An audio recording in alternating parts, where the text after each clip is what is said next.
On today's Locked On Jayhawks, we're going to be talking overreactions to KU's Puerto Rico trip in basketball. It's been 1 week since their final game. Biggest overreactions to what we saw for the Jayhawks and how that could turn into this year. You are Locked On Jayhawks, your daily podcast on the Kansas Jayhawks, part of the Locked On Podcast Network, your team every day.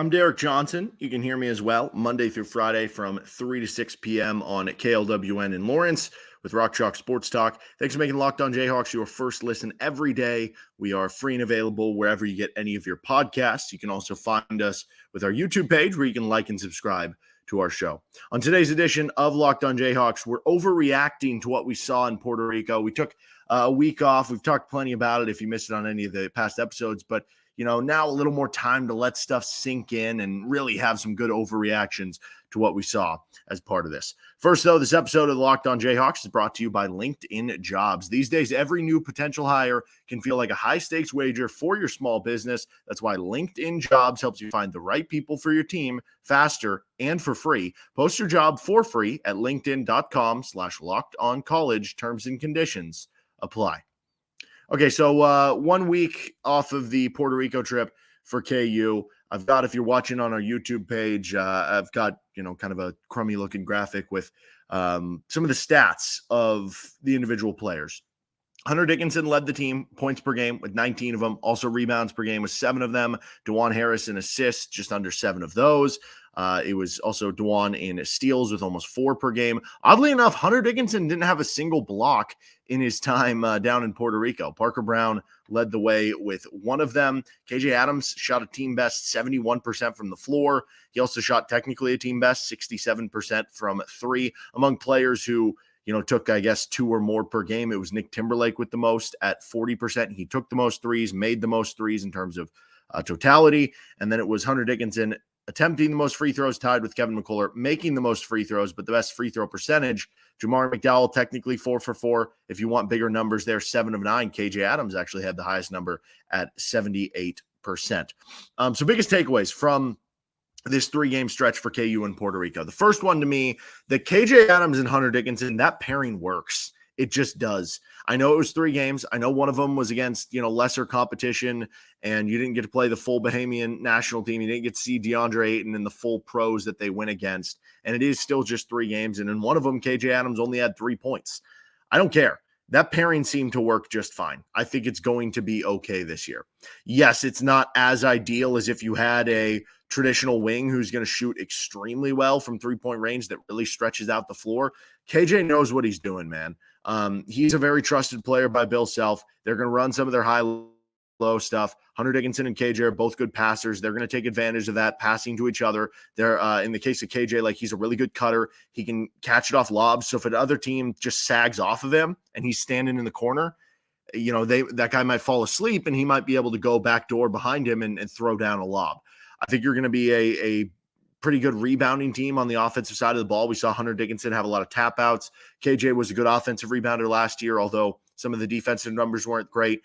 Game 2, you wanted more from the rebounding in total between the 2 guys, but Bill Self will have more time to kind of work on that.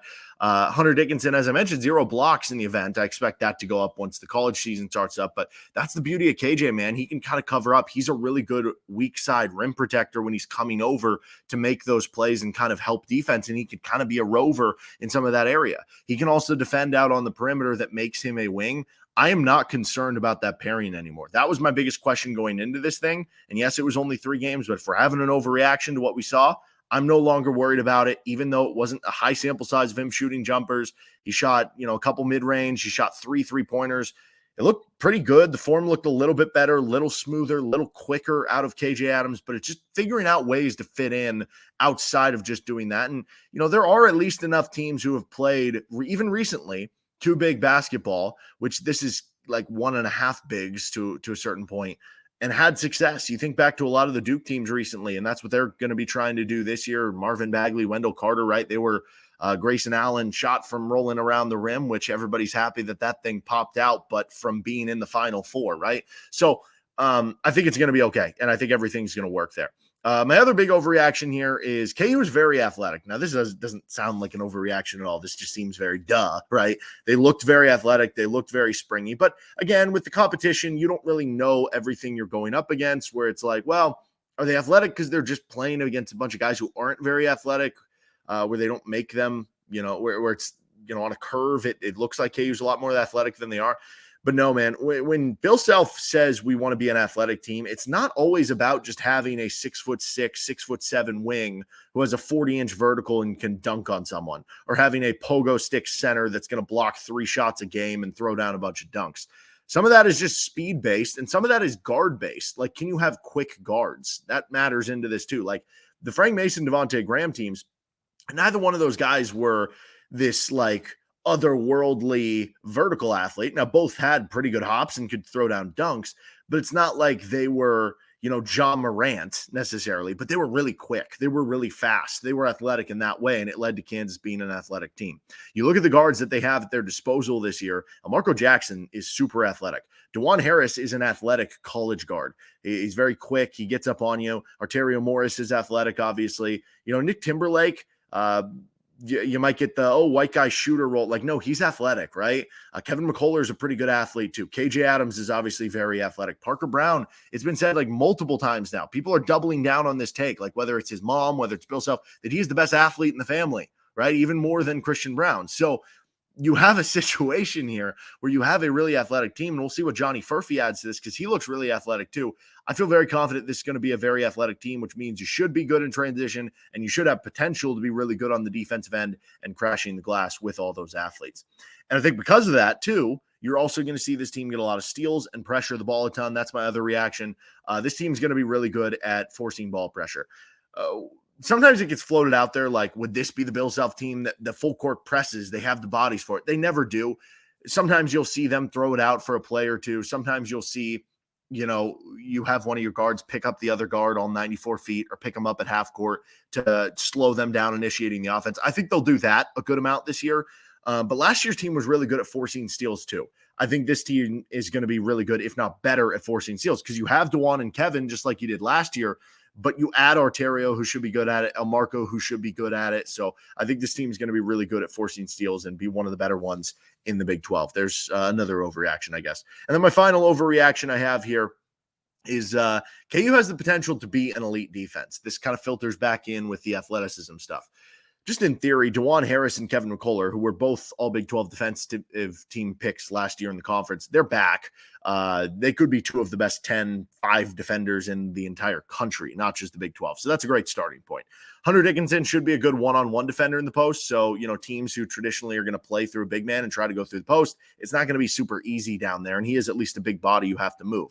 Even if it's a team who has a stretch 5 or is going to, kind of force you out a little bit. You can play maybe some more Parker Brown in that game. You can play some KJ Adams at the 5 to at least, knock it down at least a little bit. But I think KJ is going to be a really good defender. There were times he was switched on to a guard or guarding on the perimeter, and he looked pretty good out there, which I thought he did pretty good last year too. But I think he looked even more fluid this year. He looks even more athletic, even bigger than he was before, which is saying something because he already was that type of guy. So, with KJ, I feel good about where that's at defensively. And then you feel good about some of the guys coming off the bench, what they're going to provide. Feel very good about all those things that those overreactions might just end up hitting for this Kansas team this season. There's still some questions, though, that remain about this team even after the 3 game. Let's get into those, and let's get into who KU's most valuable player this year could end up being. We heard Bill Self say Kevin McCullough is the best player. Is it Hunter Dickinson? But what about most valuable on the team? We'll get to that coming up in a moment here. This episode of the show is brought to you by LinkedIn Jobs. These days, every new potential hire can feel like a high-stakes wager for your small business. You want to be 100% certain that you have access to the best qualified candidates available, which is why you have to check out LinkedIn Jobs, helping you find the right people for your team faster and for free. It's super easy to create that job posting on LinkedIn, which means you're saving time to do the other things you really need to do.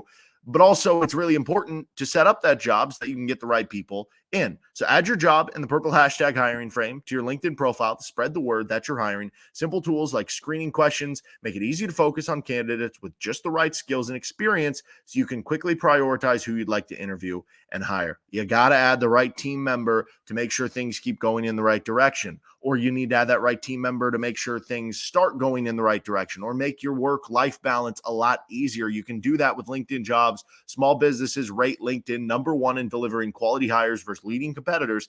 LinkedIn Jobs helps you find the qualified candidates you want to talk to faster. Post your job for free at linkedin.com/lockedoncollege. That's linkedin.com/lockedoncollege to post your job for free. Terms and conditions apply. Okay, so the biggest question still remaining after the Puerto Rico trip for KU, because we're not going to see them again for a bit. They'll have the start of the school year. There'll be boot camp. There'll be, practices and stuff.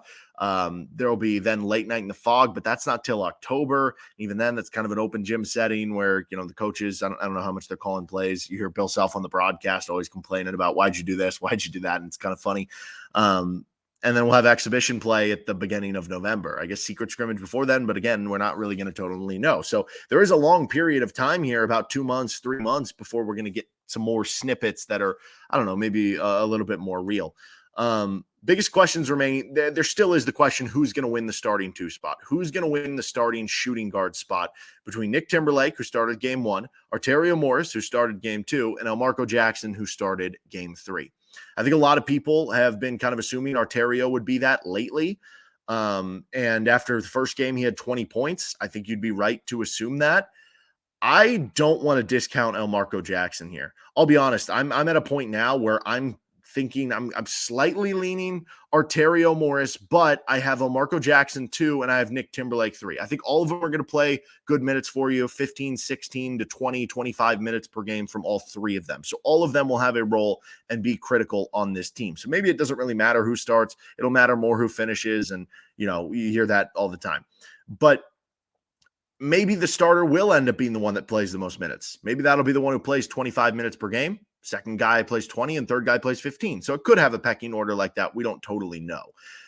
I wouldn't be surprised if Elmarko, who's been really impressive, but maybe inconsistent because you're a freshman and you're still trying to figure things out and iron things out, if over these next 2 months he really skyrockets in what he can do and getting more comfortable with the team. I really love when Elmarko's out there with DeJuan Harris. It's an athletic, fun backcourt. Both guards can pass it. Both guards can drive it. Elmarko's super athletic. Both can pressure the ball. I love what that provides. So that's going to be a big question over the next couple of months. But even though I had Nick Timberlake right now at 3, you asked me 2 months ago, I had Nick Timberlake in the starting lineup, and who knows, maybe he could work back in front there, because if the shooting just becomes that good and he can, fit in other places, then why can't he win that starting job too? So all of them really are in it. The Johnny Furphy role of this team is going to be really interesting.